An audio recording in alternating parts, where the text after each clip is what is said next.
Hey everybody, welcome back to Young Engineers of Today. What we're going to do is we're going to continue with Eagle as before, and we're going to actually get started on the board portion of this. Now, there's some stuff we can do beforehand um, before we get started on the board portion, but after all is said and done, really what I want to do is I want to get you guys started on that, at least finished with it today, mostly, probably. Because we might cover an entirely different thing for our last class on Wednesday. By the way, we have today and Wednesday, and then that should be it for the winter, um, until January. Um, so you guys have a pretty generous break, which is pretty awesome. But you guys should be getting pretty close to the end of your fall semester anyway. At any rate, I wanted to go over sort of that last bit of the schematic part, and then I wanted to get started on the board parts so that you guys could get familiar with that. So let me go ahead and show that part off. Now, if you don't, you know, if you don't see like what exactly I'm doing here, that's okay. I'm recording this. You can always watch it later. I just want to make sure that you guys are aware of what exactly I'm doing. Now, if I go up here to Tools, I just want to look at everything over here real quick. Boop. Okay. If I go up here to Tools, I've got two options at the top. I've got ERC and I've got Errors. And I've also got renumber parts, search, snap-on grid, and statistics, blah, blah, blah. We're not really going to be worried about these last four. What I'm interested in right now is ERC and Errors. So remember that rule set that we downloaded and put into the control panel? So we have the design rules, and we got the SparkFun design rules and the default design rules. Well, whoops.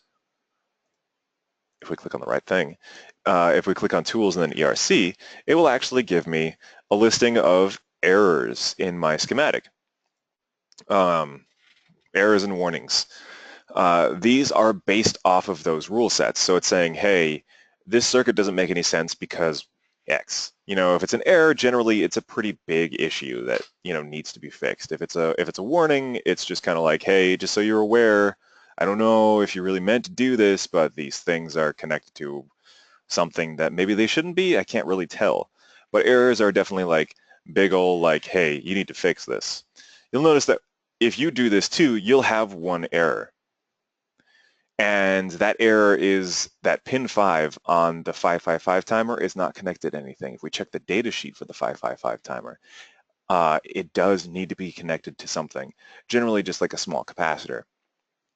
If we were more concerned about building a complete and working circuit, then yes, we would certainly do that. But since right now this is mainly just to show off how this works with something that at least is fairly close to a working circuit, we're not going to sweat it too much right now. If you were building this, though, for your own personal use, yes, you would want to address that. You would want to make sure that that pin 5 is hooked up to something. But I just wanted to go over that. Aside from everything else, I just wanted to make sure that that was a thing that you guys were aware of. Now, since we're not going to worry about that, we're going to declare our schematic more or less done. Nothing else that we got to do. It looks, pretty good in the end. We built a nice looking schematic. It's got everything that's connected that should be, as long as we don't count pin 5. And for all intents and purposes, this would be a functioning circuit, as long as we don't count pin 5. So what I'm going to do is I'm going to switch over to board mode, and we're going to set up how everything's going to lay out on an actual, like, physical piece of silicon.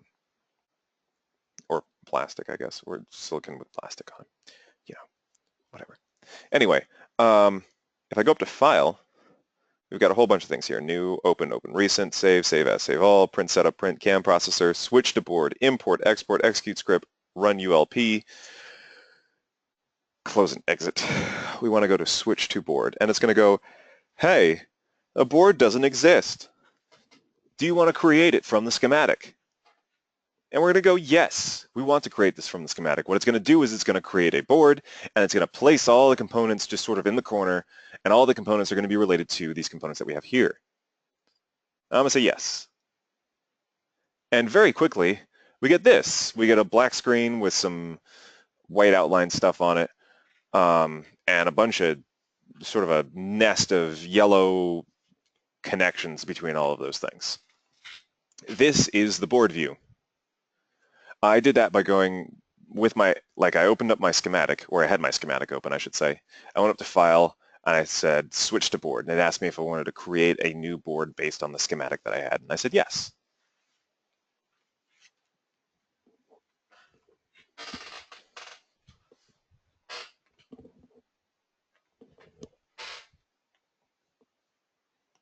For sure.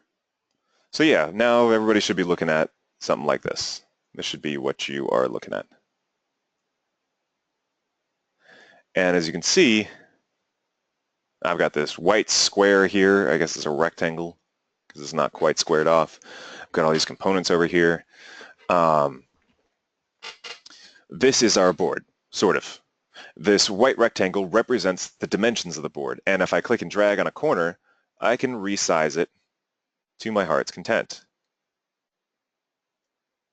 In fact, I'm just going to make it smaller to make my life harder. You know what? No, I'm not. I'm going to keep it the same default size because I don't have any reliable way of giving you guys a size for it. We're gonna resize it as we need to. However, if I go up here to the little move tool, or if I right-click on something and select move, I can move these components around. So I'm going to move them onto the white rectangle. Move all my resistors and more or less align.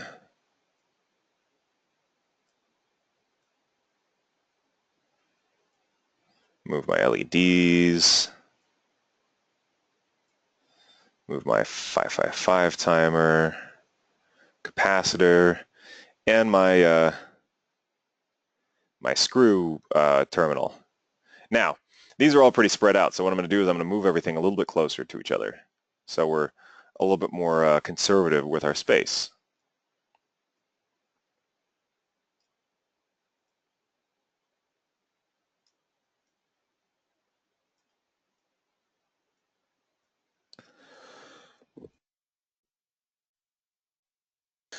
Oh, sorry, I'm coughing. So I might just stop talking periodically every once in a while, or for a little bit every once in a while. Now, let me zoom in a little bit. Okay, whoops. Now looking at this, I've got all these yellow wires crisscrossing everything, right? What do you think these yellow wires represent? Or these yellow lines, rather?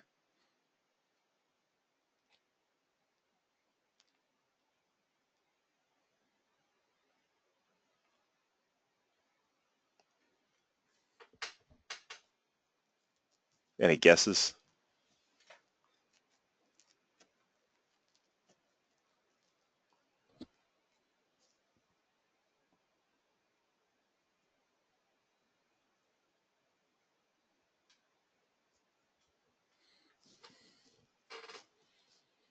If you ever need a hint, take a look at that.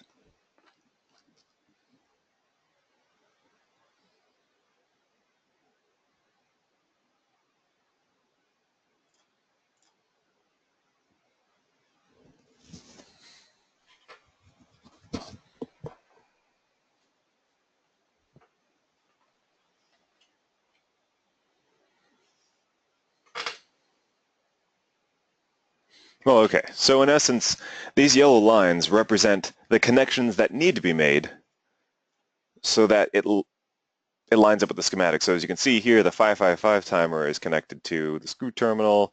It's also connected to an LED, and the LED is connected to a resistor, which is connected to another resistor, which is connected to an LED. If we were to look at, if we were to look at this, we can see that this LED is connected to a resistor, which is connected to another resistor, which is connected to an LED, which is also connected to the 555 timer. The 555 timer is connected to an LED. It's actually connected to both LEDs.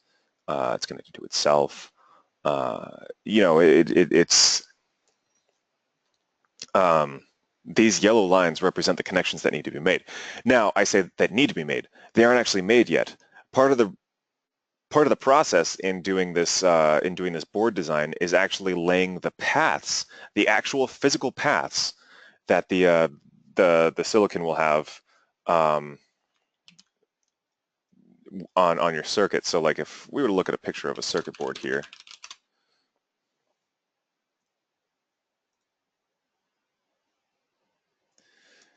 you see all these little like lines at right angles and stuff like that. These are all the paths of silicon that connect different things together. These are the things that we need to draw out on our board. These are not what these yellow lines are. These yellow lines are just reminders so that we know exactly what's supposed to be connected to what else, but no connections have actually been made yet. So that's one of the big parts of board design, is actually drawing these paths so they don't cross one another. That was weird.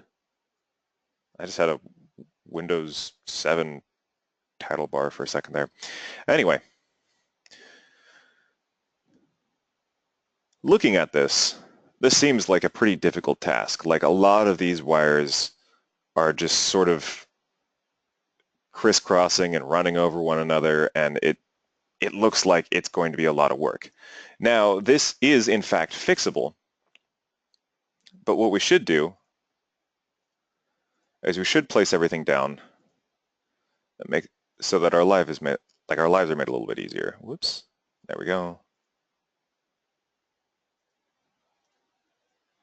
So I'm going to try and kind of move all these components around so that there is as little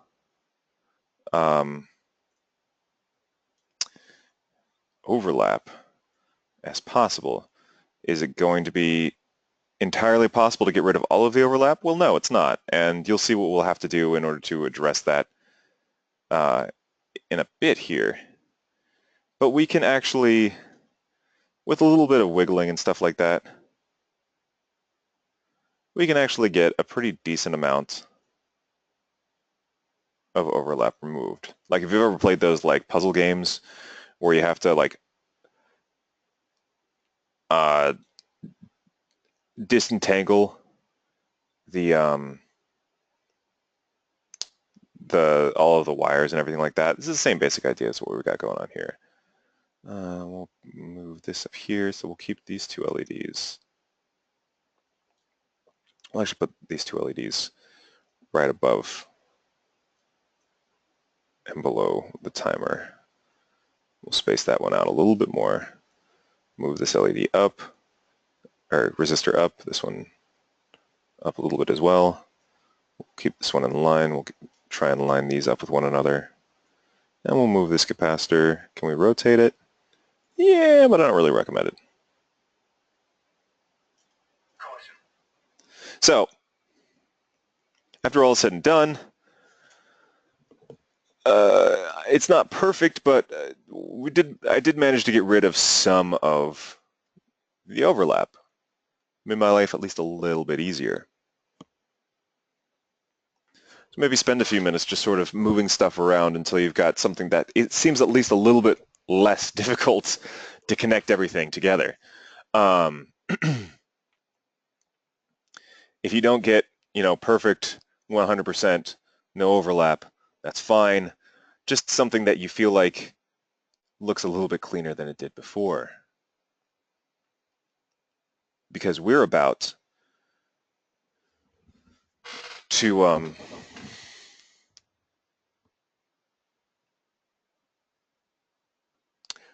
to basically make this board everything connected together nicely, and that's always a challenge.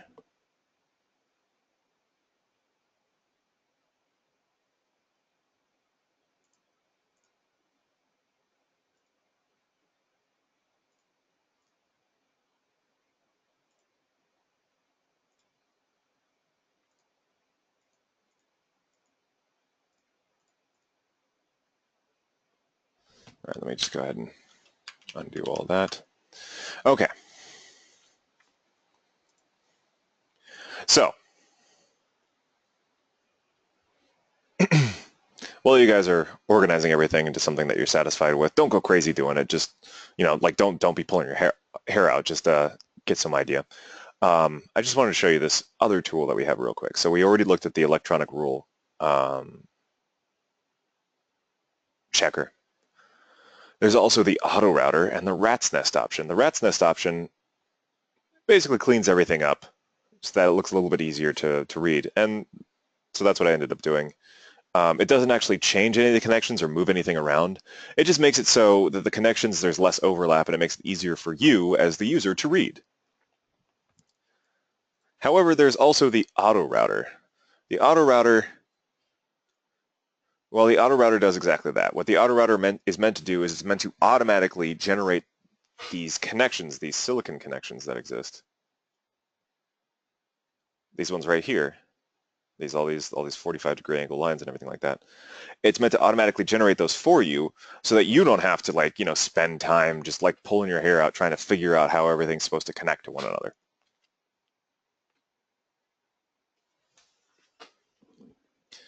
That is something that it is very good at doing, and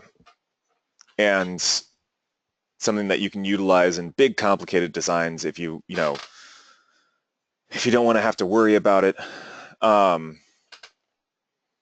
It's not always going to give the most 100% efficient method of routing everything. It might use some more silicon than a manual design might. Then again, it's, like I said, generally very good at it. So, if it comes down to it, okay, whatever. You can always use the auto route. We're going to skip it for today, though, because I want to show you guys sort of the design process that's involved in routing everything. So with that in mind, I'm going to show you how to route stuff. I'm going to show you how to do things like via holes and things like that. And what exactly goes into manually drawing all the routing for this.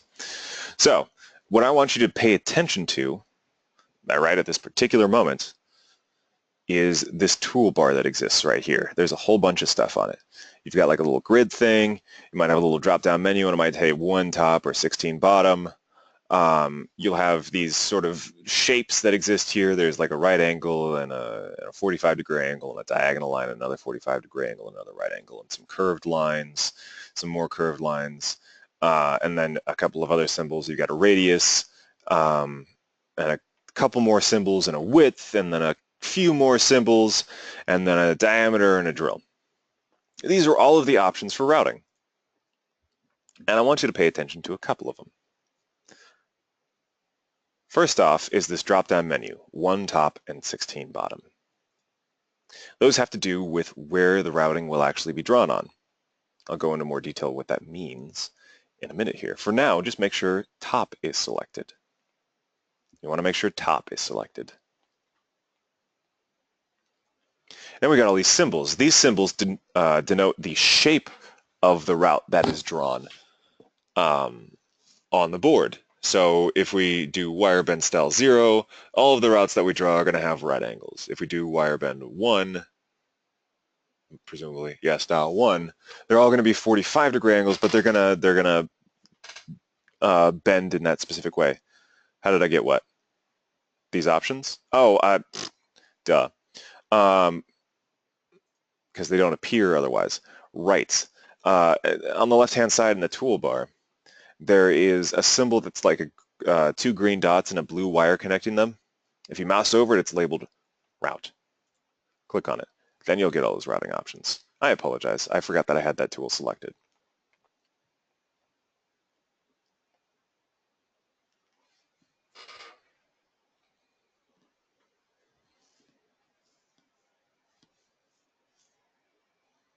But yeah, that's how you select that tool.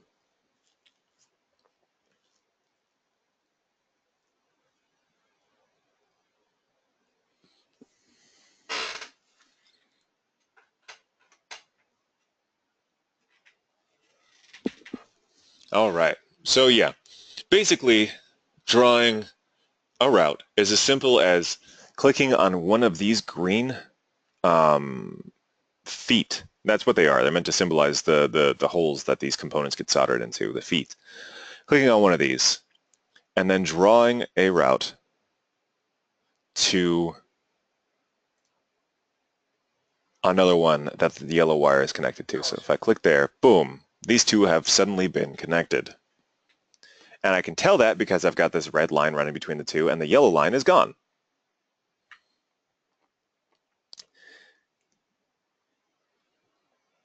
And it's really as simple as that. I can also, instead of just manually selecting them up here like I have been, without clicking, like I can just move this around and have it follow my cursor. I can right-click in order to change the shape. Bam, those two have been connected together. These two have been connected. And my computer makes sure to remind me of it each time, which is lovely.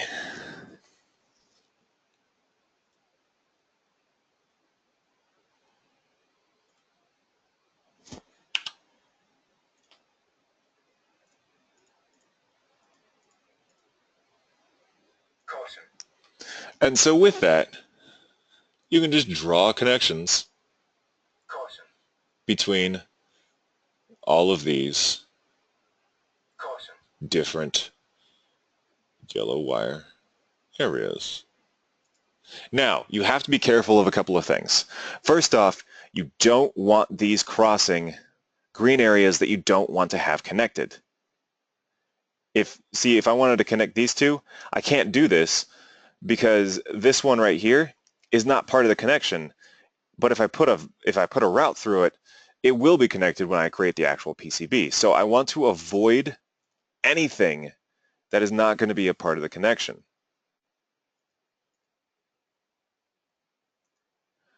Now, in order to help get around it, I can also create partial routes. So I can click here, and then, part of the route is created, and whatever I draw off of that is gonna, or whatever I draw is gonna come off of that. So I'm gonna complete it by, just basically with 2 clicks.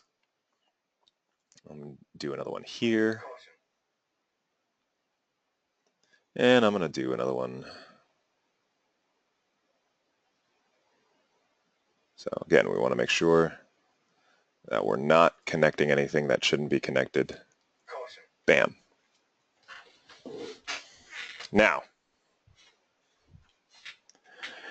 I've connected a fair number of these things together.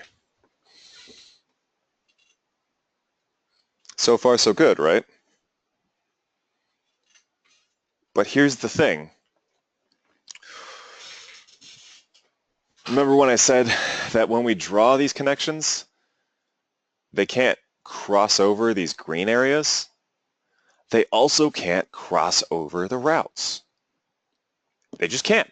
If we do this, it's like they're connected together, which is okay sometimes and really super bad other times. Like, we really don't want that to happen because that's how you create short circuits. Do you want short circuits? Because that's how you get short circuits. There is, however, a way around it. So far we've been using this red route. That's short for, well, it's labeled top. What do you think that means?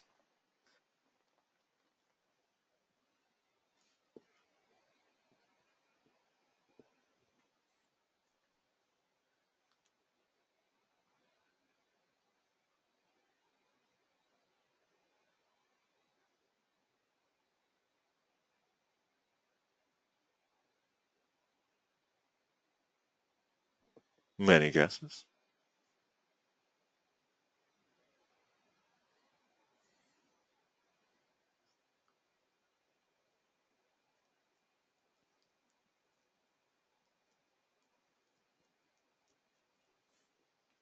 Okay, well, that's fine.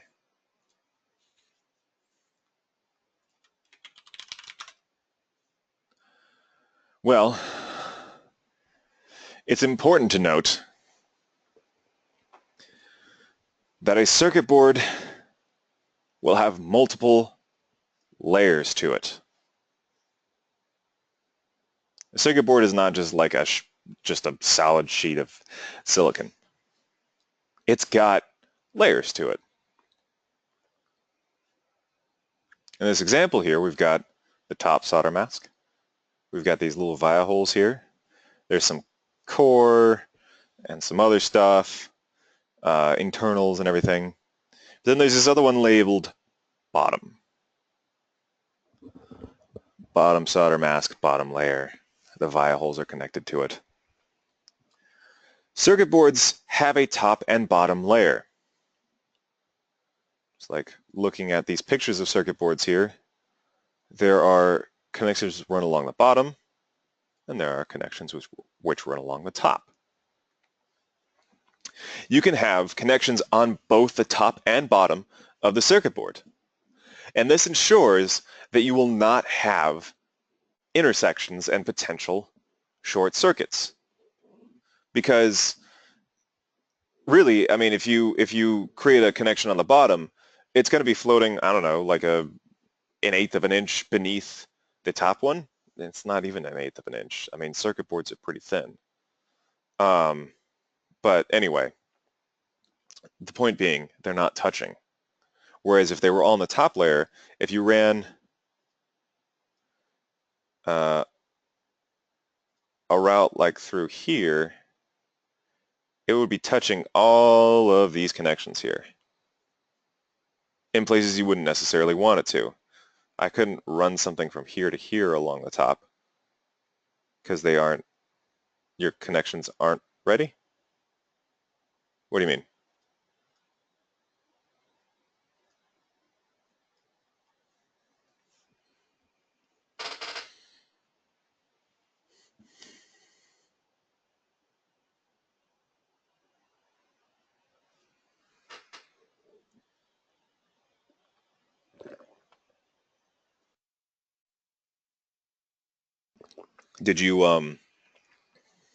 Did you click on the actual green feet when you were drawing the roots?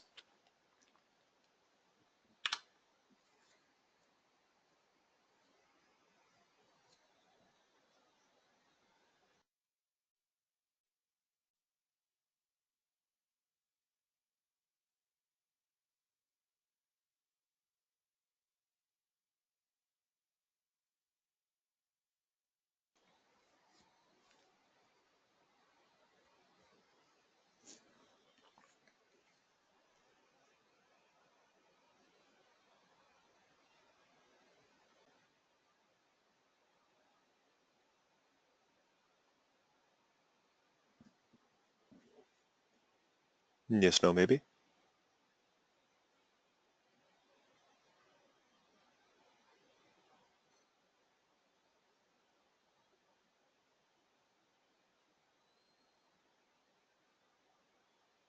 Oh, gotcha. Okay. Um, so you just haven't done any of the connecting yet.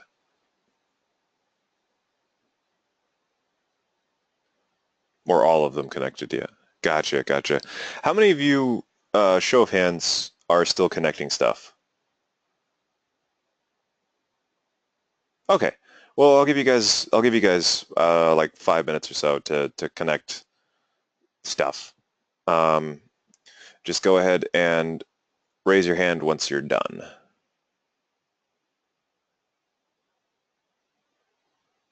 Yeah, we got one hand so far. Excellent. Um, at least to a point where you wouldn't be able to create more connections without them crossing. If you've gotten to that point too, more than welcome to raise your hand, or actually do raise your hand so that we can move on to that part. But otherwise, yeah, I'll give you guys like 5-ish minutes to do the connections, and then we'll move on to the actually creating the rest of the connections so that you can have everything connected together.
How's everybody doing?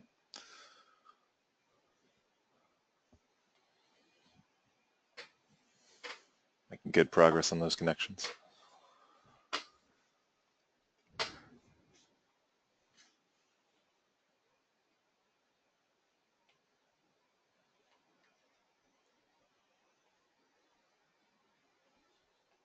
All right, fair enough. Give you guys a few more minutes.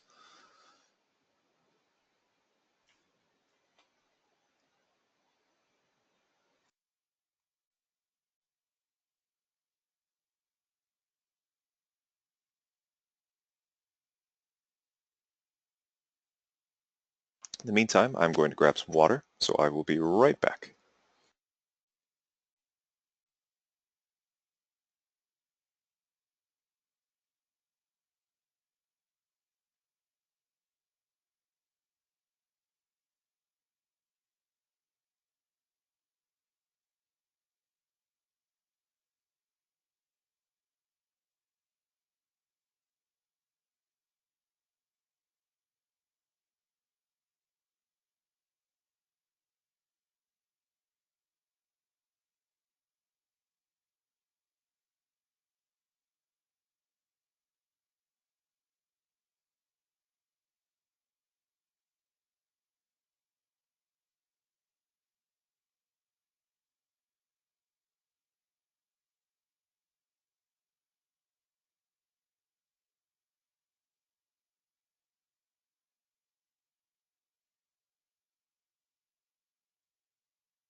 Okay. I know we still really only got one hand up for that, for the connections, but I did just want to show you guys how you can create the other set of connections. Oh, more hands. All right, excellent. Just so we're all good to go there. Okay, so yes, you've probably created as many connections as you could right now without them overlapping or intersecting where they shouldn't. But you've probably still got a few connections left that you need to make that you can't without them intersecting. So remember what I was saying before about how there are two layers to a circuit board. There's a top layer and a bottom layer. If you put something on the top layer, it will not intersect with whatever's on the bottom layer. This makes it so it's possible for you to create connections which would otherwise, intersect. In fact, it's necessary for that because a lot of times these things are too close together for you to be able to create all the connections that you need without some sort of intersection, especially with the way that everything's connected together. So let me show you how to create those bottom connections. It's actually very simple. So remember that drop-down menu I was telling you about if you have the route tool selected, the one that says top? If you click on that, the other one says bottom. Bottom refers to things being placed on the bottom layer. So if I were to start drawing a connection now, you would see that this wire is in fact blue. And that's great. Blue means it's on the bottom. If it's on the bottom, it means it's not going to intersect with any of the red stuff, which is on the top. So let me go ahead and draw a connection here. Just like that, I've connected R3 to LED 2 without having to worry about it intersecting with any of the other connections that I've made. I can do the same thing here. Bam, done. Now they're intersecting with one, or now they're not intersecting with one another, but R3 is connected to the 555 timer. I can do that over here. Connection made. No intersections that shouldn't exist.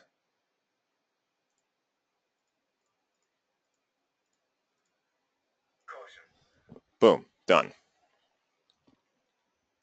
And another one down over here. Bam. Now I got one connection left. I could actually very easily just make this a bottom connection, just like everything else, so that, you know, everything's connected together, but I wanted to show you one more point. Sometimes you're going to run into situations where you're going to have to cross a top and a bottom connection.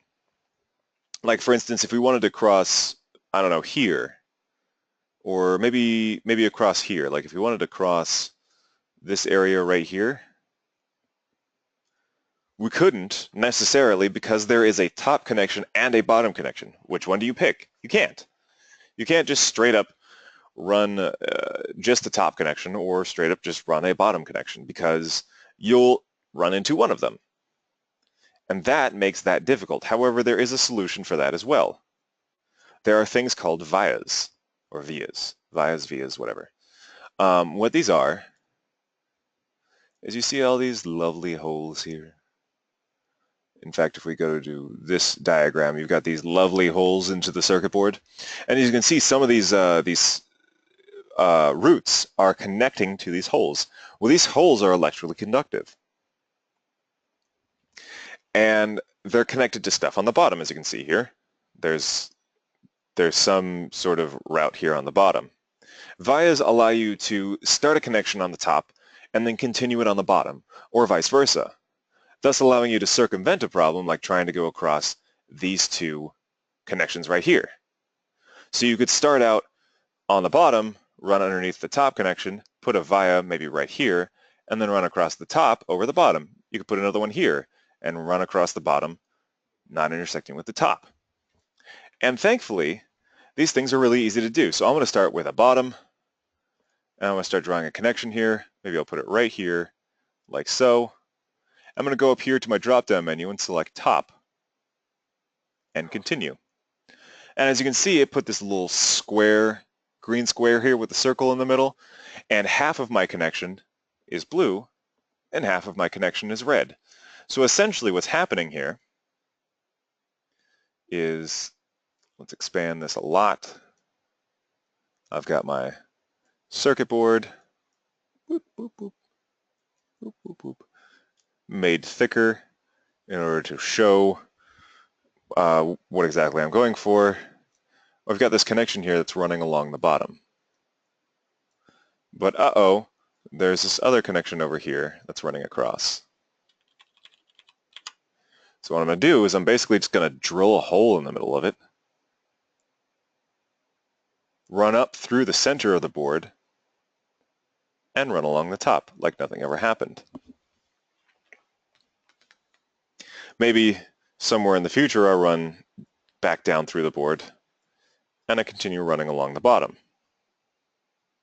But it allows you to sort of circumvent a whole bunch of other connections that might be on the board.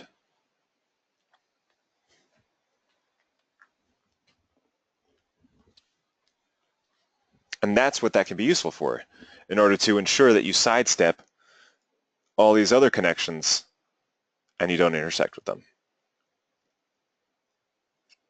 Once you've done that, though, you can take a step back and admire the fact that you've actually connected everything together on the board and it's all made sense.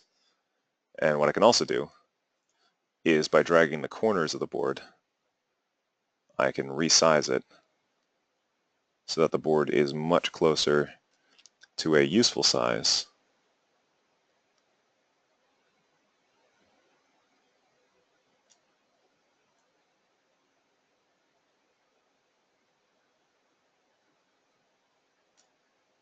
for the circuit that I made.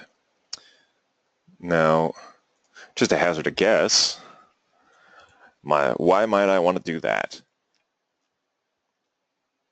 Why would I care about the size of the board?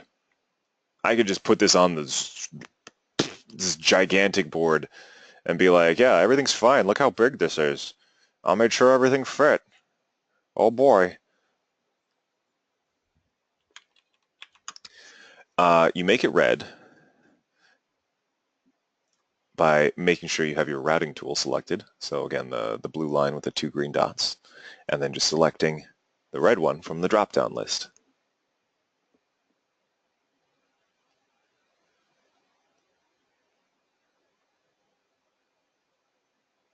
No, that's it. That's all you got to do.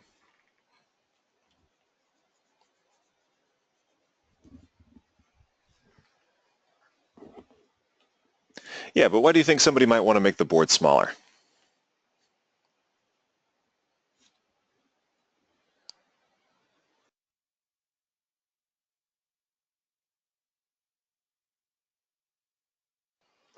Yeah, exactly, to save material and by extension money, because silicon costs money. Silicon actually costs a surprising amount of money, especially if you get it printed if you design a PCB like this and you get it printed by a third party, you send it off to, there are companies out there that will take this design and they will make your circuit board for you, which is great if you don't have the materials available in order to make it yourself, but they will charge you money based on how big your circuit board is. So if you make your circuit board smaller, the result will be cheaper. So in that sense, it kind of behooves you to get the components close together and, make the connections as tight as you can and within reason, obviously, but, do all this stuff and then just shrink the board as much as you possibly can in order to save as much cost as you possibly can. Because money, I mean, money. But yeah, so that's a reason why you might do that. You might also have to worry about, the fact that you're trying to slot this into something, and if it's too big, you won't be able to. Like, you're trying to make some sort of like robot or toy or something like that, and this is going to be like at the heart of it. It's going to be its brain. I know I'm mixing my body part metaphors here, but it's going to be the brain of the toy or whatever. Well, if you're trying to make something that can, that's handheld or something like that, it's not really going to work if you've got 1 foot by 1 foot of board that just has no components on it. It's not going to fit into your handheld toy. So there's that. That's another reason why you might want to do that. But yeah, so you can always resize the board as well so that it's more in line with all of the components that you have here.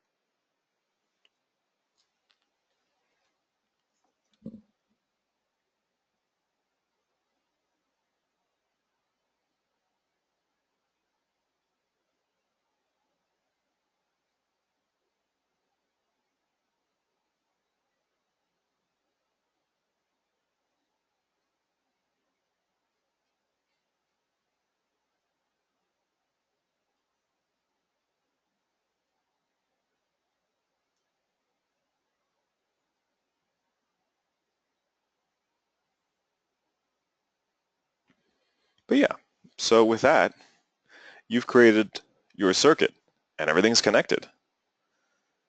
And it's kind of cool. Like, I think this is sort of a fun part of the process, trying to figure out how everything's going to connect to one another without any sort of overlap or anything like that. It's like a puzzle. Not everybody's cup of tea, obviously. Might be sitting over there going like, this is dumb, or, this is lame or boring, or I don't know,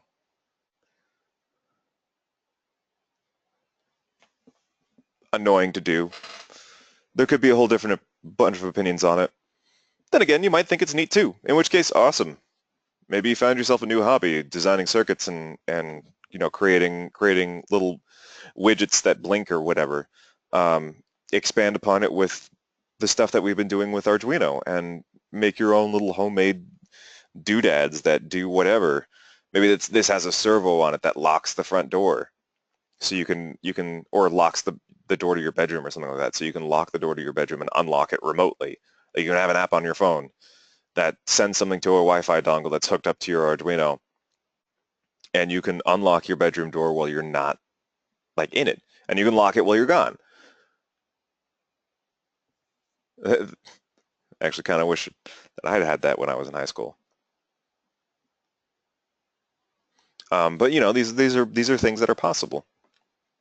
Um, I mean, granted, obviously, talk to your parents about it before you do that.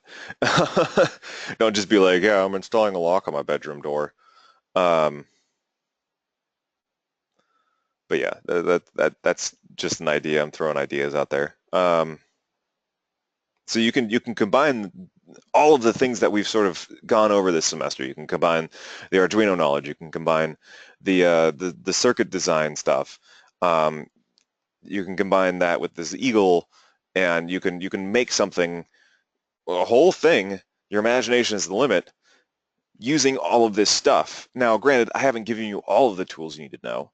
I haven't told you how to, how to balance the power draw on a motor and ensure that the Arduino is not going to get burnt out by having, current being returned to it and stuff like that. There's some stuff, obviously, that if you find this interesting, that you're going to have to research on your own, but I encourage you to do that if you do, Spend some time going like, okay, so how would I make this? Going online and learning about how electrical currents work and how to design a circuit with a motor and how to, ensure that there's enough current to power all of the LEDs that you have on an LED cube or something like that.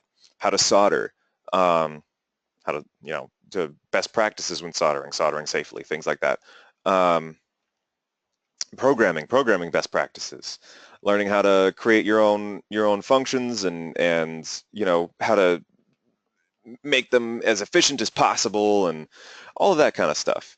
I encourage you guys to do this on your own.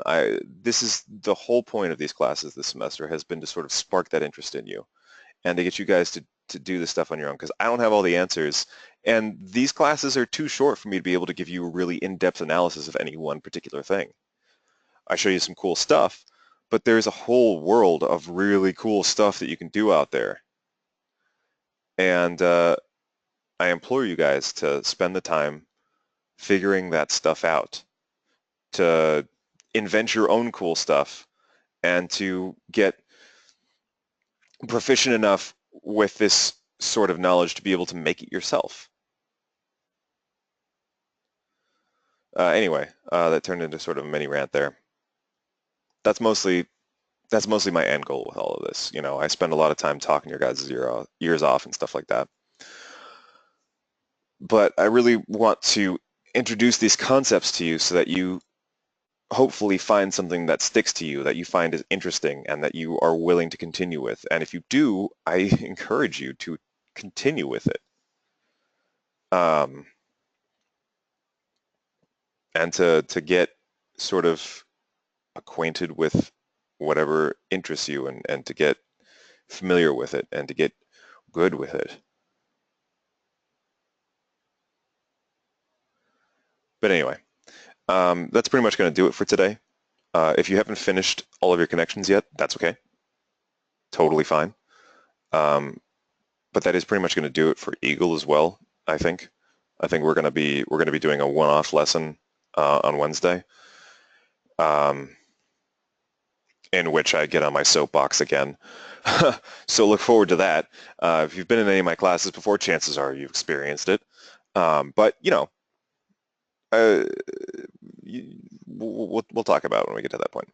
At any rate, I'm going to do the poll questions, and I'm sure that things were probably a little bit fast-paced, or maybe a little bit confusing at this point. I just wanted to make sure that the connections were all done by the end of today, or at least that you guys understood how to make the connections.